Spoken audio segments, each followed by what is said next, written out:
Hi, everyone. Welcome back to Daily Easy English Talk. I'm Emma. And I'm Jack. Thanks for joining us. Ever find yourself in a chat, maybe a work meeting, or even just online, and you've got an opinion, something you want to share, but you kind of hesitate? Yeah, definitely. Happens all the time. You're thinking, how do I say this without sounding, too harsh? Or maybe unsure, or like you're correcting someone? It's a real balancing act, isn't it? Especially in English. Yeah.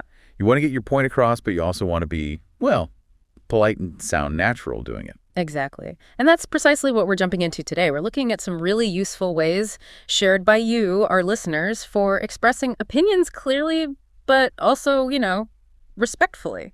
Yeah, think of these as helpful tools for your communication toolkit. Right. And our mission here is to really unpack let's say, the strategic value behind these techniques. We want to pull out the insights that go beyond just the words into why they work and how you can use them for, maximum effect. Okay, let's unpack this. Let's do it. Why is it even that important to phrase opinions politely? Can't we just say what we think? Well, you can, but thinking about how you say it really changes the whole interaction. How so? If you just say, that's a bad idea, it slams the door on discussion, doesn't it? Right, yeah. It feels very final. Exactly. Yeah. But framing it politely, using certain phrases, it sort of opens that door. It signals you're adding your viewpoint, not stating some universal fact. And that's crucial everywhere. Meetings, group projects, even just chatting with friends. It helps things go smoother, makes you sound more considered more natural in English. That's a great point. The difference between sharing your perspective versus declaring the truth.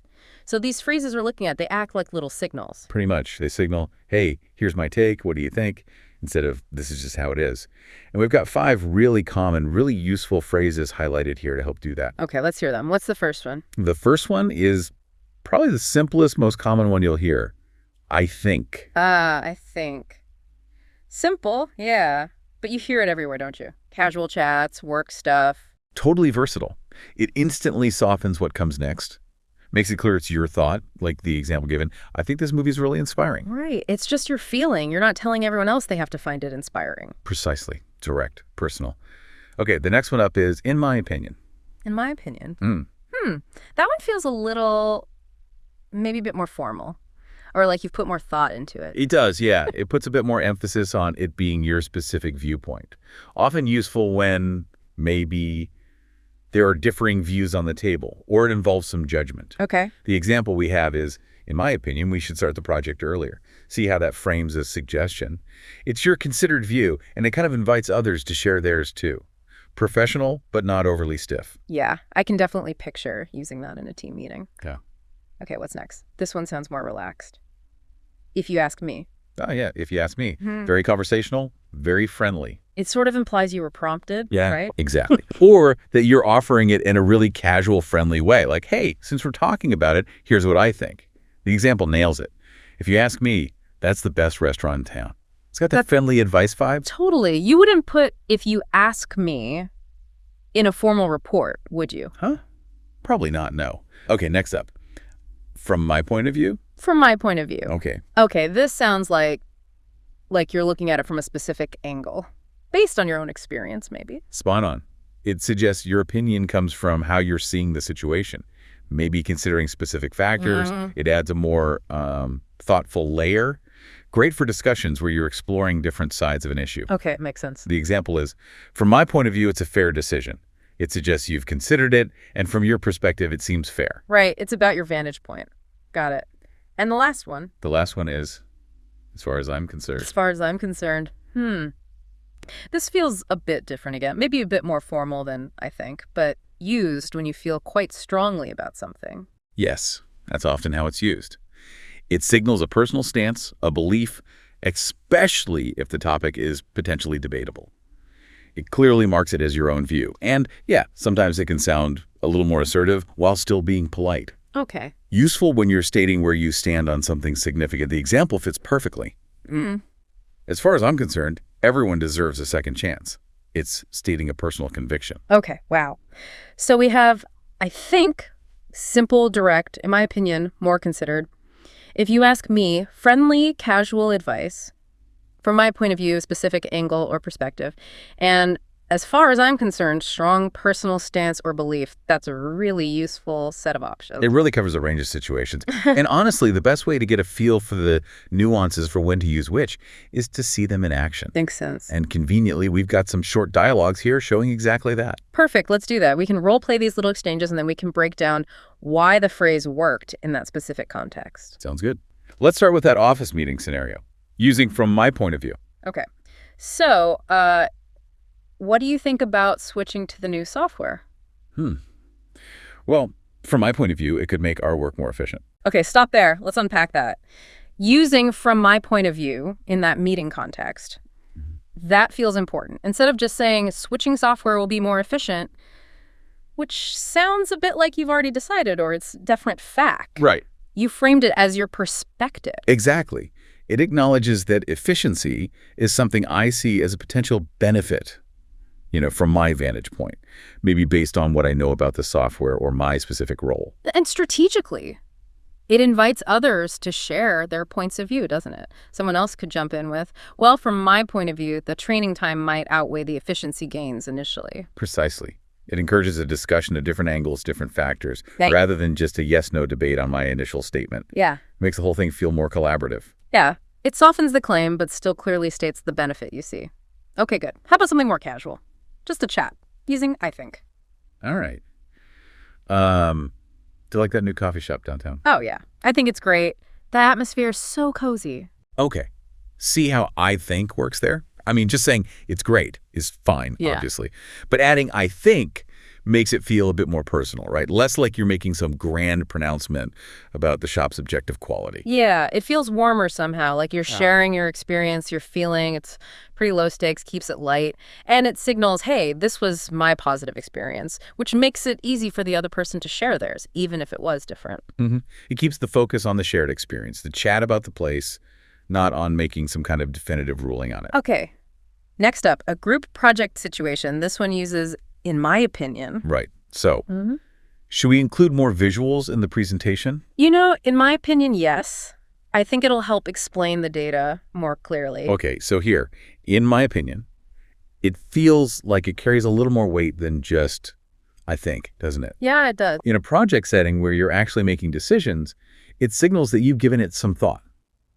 You're offering, a considered judgment based on your understanding of what the project needs in this case. Clarity for the data. Right. It frames your suggestion as a reasoned viewpoint, like you're saying. Based on my assessment of what makes presentations effective for data, this is my view. It contributes to the strategy talk in a thoughtful way. It makes your input sound a bit more substantial than just an off-the-cuff idea. Yeah, it presents it as a judgment based on some kind of criteria, not just a random thought. Makes sense. Okay, now a tricky one. Giving advice. This scenario uses, if you ask me. Ah, yes.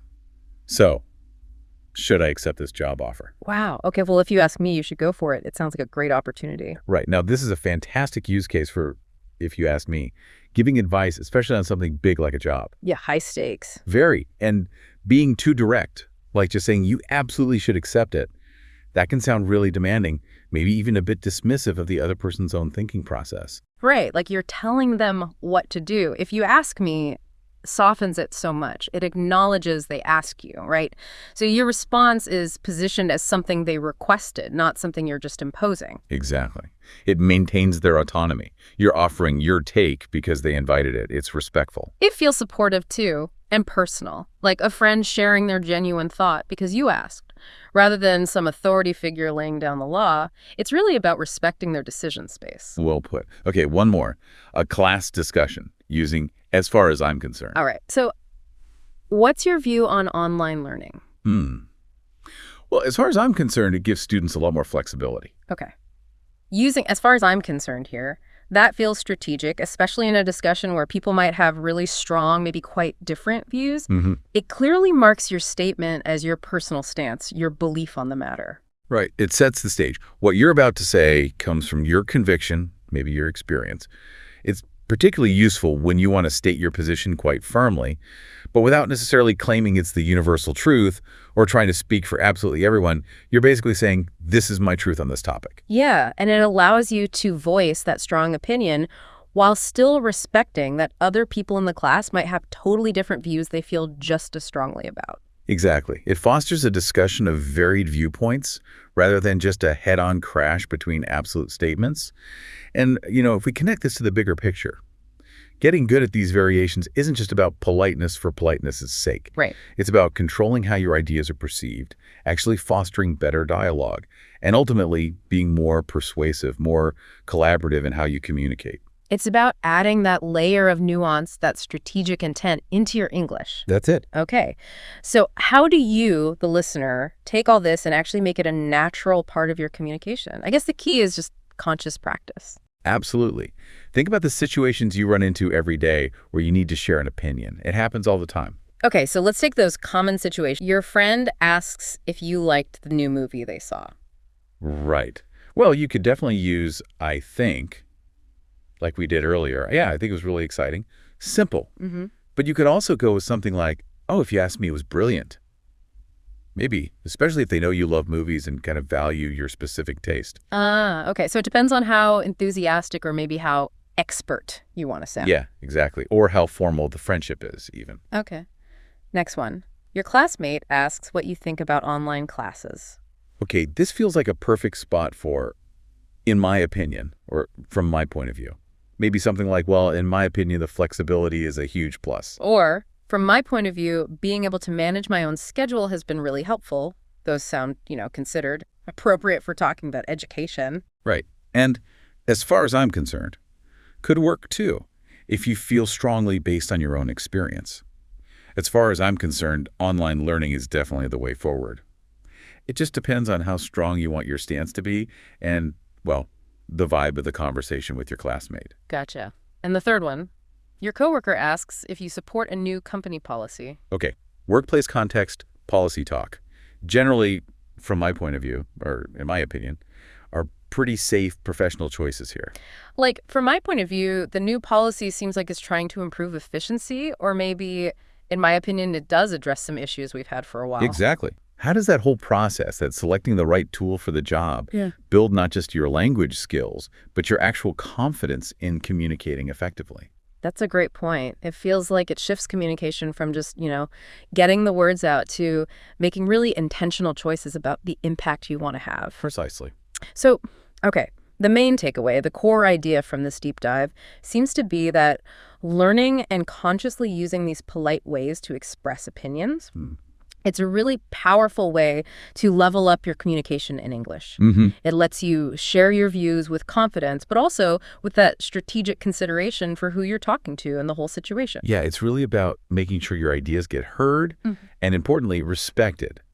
And that just opens up the possibility for much more productive conversations overall. Absolutely. And that leads us nicely to our final thought, something for you to maybe mull over. How does that conscious, sometimes really subtle choice of phrase when you share your opinion, how does that not only change how you sound, but how might it fundamentally reshape the potential outcome of the entire conversation you're actually in? Yeah. What does that imply about the responsibility we carry in choosing our words carefully? Something to think about. And now you've got a few different ways to do it confidently, politely, in pretty much any English conversation. Join us next time on Daily Easy English Talk. And yeah, make sure you subscribe to Daily Easy English Talk so you don't miss that, or any of our future chats and tips. You get access to all our past stuff too. And as always, thanks for listening.